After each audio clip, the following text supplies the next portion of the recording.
Nós terminamos a leitura de 100 Anos de Solidão, apesar de termos cenas e formas e textos tão lindos nesta última parte. Mas foi bom ter encontrado essa profecia final do Melquíades, porque dá toda a explicação do enredo. E afinal de contas, como bom texto e às vezes dos mais marcantes da história, nós tivemos muita coisa metalinguística.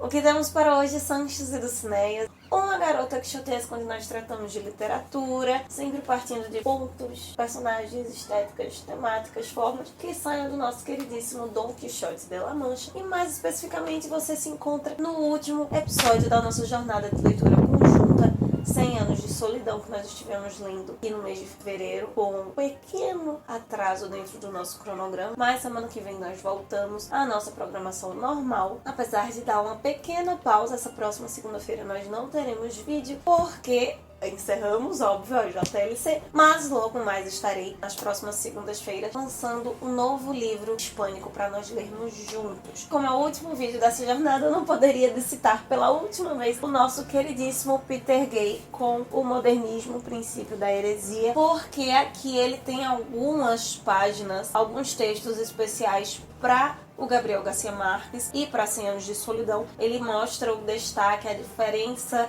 que esse autor, em especial esse livro, fazem na história do modernismo, mesmo após um período que ele coloca ali como o sepultamento, a morte dessa estética. O Peter Gay vai citar como Gabriel Garcia Marques era fascinado pelo Faulkner, e isso instigava muito a pensar e a refletir sobre a carreira do escritor, o trabalho do escritor como algo profissionalizado. Muitas dessas questões ele conseguiu apresentar não apenas escritores exatamente, mas literatura como formas de trabalho. Eu acho que nessa reta final, nesses últimos capítulos, com a biblioteca, o Aureliano ali trabalhando no livro, tradução, isso ficou bem mais evidente, costurando para o final super, hiper, metalinguístico que o Gabo vai nos apresentar. Eu acredito particularmente que seja um dos critérios, um dos pontos que gera identificação com essa obra, que caiu no gosto popular muito forte, mas também muito valorizado por uma elite literária, transformando nessa reta final, né, a decadência da família, ela é inversamente proporcional, no caso, a toda a ascensão e o poder da literatura nessa obra. A linearidade, a circularidade do tempo ficou também bem evidente aqui. Nós tivemos flashbacks, eu comentei semana passada da morte da Úrsula, mas ela apareceu viva e voltaram no tempo e relembraram alguns outros acontecimentos. E dentro desses ciclos, parece que em cada geração você tem uma doença, né? Teve aquela epidemia de insônia, e agora tem essa febre do bananeiro, uma epidemia mais biológica, mais racional, digamos assim. Antes tinha essa questão do realismo mágico muito forte, agora não, é uma doença do nosso mundo, mas que ainda assim leva os personagens ao delírio. Aqui entra na minha leitura uma visão realista maravilhosa. Ainda que exista uma explicação biológica para essa febre, a Úrsula ela vai passar, de certa forma, por isso através do luto. Ela fica inerte após a morte da Amaranta, ela abre o quarto das vasilhinhas, que tá ali trancada há muito tempo, tem um diálogo com Aureliano II, que é exatamente o mesmo que ela tem com o seu filho Aureliano. Por mais que nesses delírios da febre, a Colômbia, Macondo, aqui fica muito evidente a ideia, né, da Terra del Olvido, na personagem da Úrsula isso não acontece. Ao mesmo tempo que ela não é afetada por esse delírio, ela tá sempre revivendo ali as coisas, mas ela sofre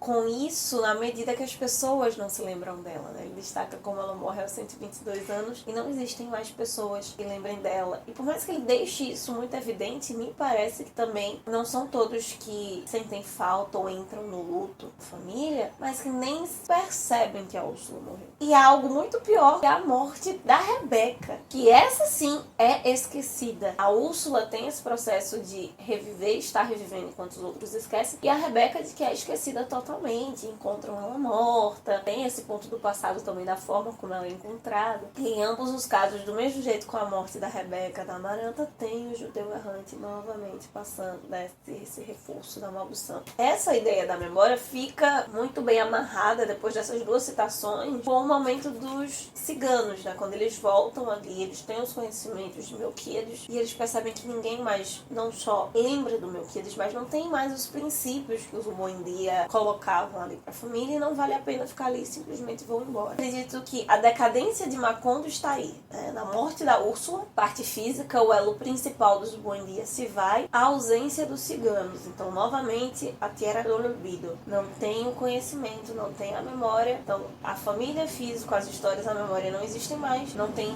mais sustentação para a continuação de Macondo. Consecutivamente, as mortes dos gêmeos foi algo que só me impactou um pouquinho, assim, a percepção, a ideia deles dois partirem juntos. Mas não foi sentida, são personagens que não me cativaram em nenhum modo. Eu até por vezes esqueço que eles são Buendias. Parte da degola é um pouco assustadora, a troca dos caixões chega a ser até um pouco cômica, mas eu confesso que com a morte dos gêmeos há um certo ar de esperança na figura do Aureliano, com essa busca dele por tentar desvendar o livro do Melquíades. É de certa forma um personagem intelectual da obra, depois do Coronel e do primeiro José Arcádio.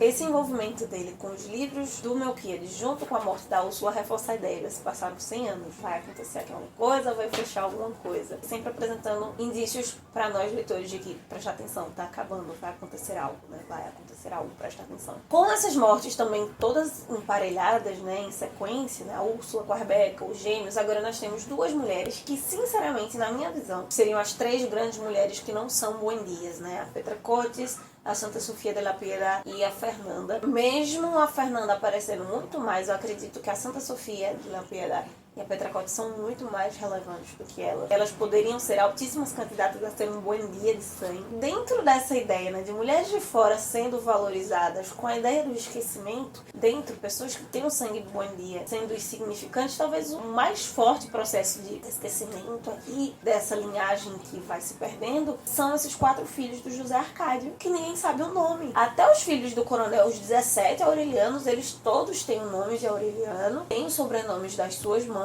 têm uma identidade, um ou outro vão ser mais chamados, e esses nem sequer trabalham de dar o nome e os nomes serem apresentados, porque eles não têm relevância nenhuma, eles não são Buendia, eles não têm atuação no decorrer da história. Ao mesmo tempo que o pai, o José Arcádio e o Aureliano, não recebem títulos. É como se nós voltássemos o ciclo, né? E mesmo que esses nomes fossem sempre repetitivos, nós tínhamos esses Aurelianos com os sobrenomes das mães, os gêmeos eram o segundo, Arcádio e José sempre tinham uma pequena diferenciação, e agora não. Não tem nada que diferencie o José Arcádio e o Aureliano do final do livro. A gente sabe que é tipo a última geração, são os dos finais, aí não confunde com os primeiros. Por outro lado, nessa toada de nomes repetitivos, eu devo confessar que me decepcionei um pouquinho com a Amaranta Úrsula. Talvez por eu ter botado um pouco de expectativa nesse nome. Pensei que nós teríamos uma personagem forte. Ela sim é uma mulher decidida, é uma mulher forte. Como a Úrsula decide viver o amor apesar das profecias, mas sinceramente eu percebo que ela nem se lembra da profecia. É mais uma questão de tabu mesmo, de incesto familiar,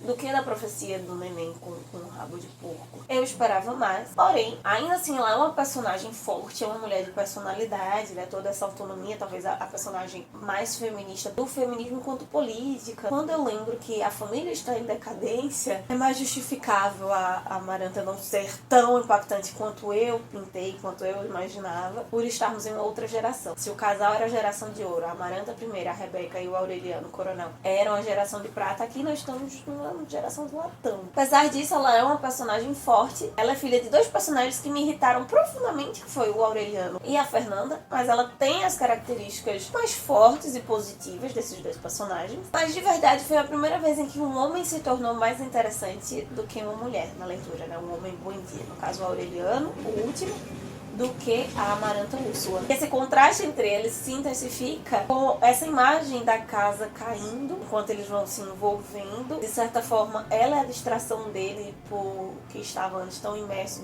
nas investigações do Melquíades, ao mesmo tempo que esse envolvimento deles pode ser até a aplicação prática da teoria que ele viu com o Melquíades. E em todo esse envolvimento deles, teve um detalhe que eu não tinha parado para perceber na leitura primeiro, quando eu estava passando as minhas anotações, eu percebi, assim que ela engravida, a Pilar Ternera morre. Efetivamente, agora a Amaranta Úrsula e o Aureliano são os últimos Buendia. A profecia se cumpre, o neném filho da família é concebido e todos os outros Buendia que vieram antes não existem mais. É um ciclo de fato que não se repetirá mais, né? A lei do eterno retorno é rompida, ela é quebrada no final da obra. Ao mesmo tempo que eles vão atrás da origem do Aureliano, eles pensam que é um dos 17, do coronel, o que faz com que tenha uma explicação da origem, eu compreendo. O final dá essa ideia também da história de ciclos da América Latina. Eu sempre comparei muito o coronel com a América Latina, mas esse ponto do Aureliano, né, de tentar entender a sua origem, me reforça a revisão histórica que nós temos, por exemplo, no início dos anos 20, que a Amaranta Úrsula é muito o simbolismo dessa mulher do início do século passado, essa tentativa de reescrever e de narrar a história. E o bebê talvez seja o resultado das atrocidades que acontecem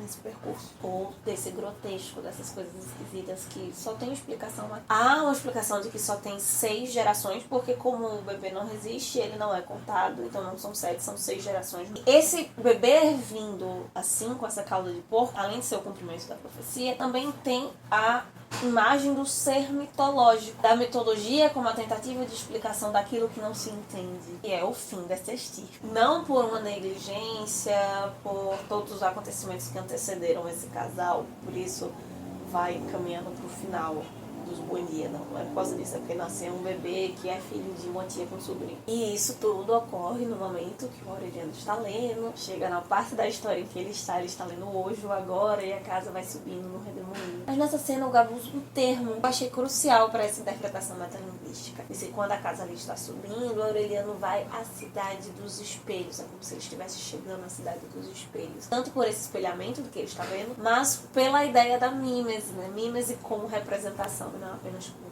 cópia. E é nesse momento, então, que ele é chamado de Aureliano Babilônia, e não Aureliano Buendia. De fato, os Buendia acabam, recebe o sobrenome de outro, que é o seu pai, não a sua mãe, como os 17 Aureliano. Tanto que existe um geadologos que ele reforça essa ideia de ser um Buendia, como se ele precisasse estar dizendo isso para si mesmo o tempo todo. É porque há o desterramento, a perda da memória, o pertencimento da identidade. Por isso que o Gabo finaliza, né, essa estirpe de 100 anos não terá uma segunda chance sobre a Terra, porque como se eles também tivessem se negligenciado, esquecido quem eles são. Por isso, com todos esses simbolismos que eu poderia ficar uma eternidade aqui comentando, eu acredito que o final dessa obra salva, pelo menos esses últimos capítulos que foram bem arrastados, pelo menos para mim, nessa minha leitura. Para prestar atenção especialmente naquelas coisas que a gente lê, esquece ou não percebe e fazem toda a diferença. E não é isso, meus queridos cavaleiros andantes. Estes são os nossos comentários finais sobre 100 anos de solidão. Conta pra mim se você também ficou impactado com essa parte final, ou se teve algum outro momento que você achou interessante e você teve essa mesma relação com a Amaranta Úrsula, ou se você amou a personagem, algum outro personagem desses últimos 5 capítulos. Muito obrigada a você agora, não mais antes disso, né? Esse cavaleiro andante que desbravou esse livro comigo. Lá no Instagram, @garota_quixotesca, a gente continua tendo contato e vamos conversando, pensando em qual será a nossa leitura da próxima jornada de leitura conjunta. Enquanto isso, possamos sair da biblioteca e ver muito além do que a gente vai.